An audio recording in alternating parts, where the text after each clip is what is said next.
Cheers. I'm not sure I've ever met a man quite like you. Let me clear up the uncertainty for you. You haven't.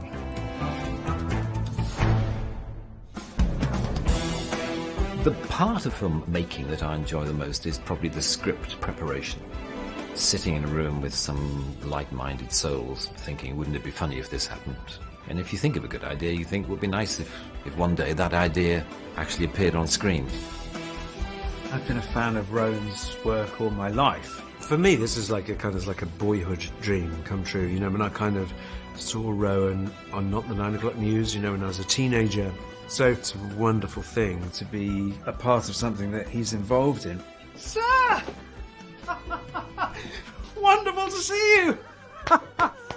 Yes, all right, Buff, we're going on a mission, not a honeymoon. The range that Rowan has shown in his work, his mastery of physical comedy is extraordinary.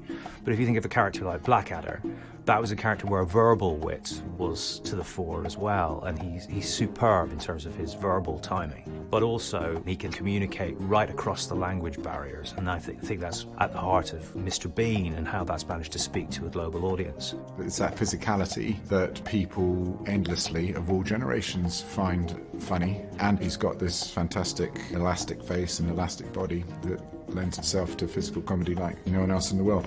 He's our Buster Keaton, he's our modern day Chaplin really. He's the guy who you don't need to hear him speak, he's just funny, he's just so funny. And he takes it so seriously, he's obsessive about it, and that's what makes him great.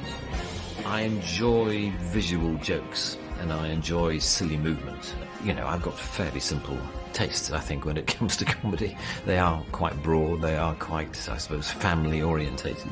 You know, I tend to think in pretty simple terms, and that does seem to chime. There does seem to be an audience out there for that kind of stuff. Till we meet again.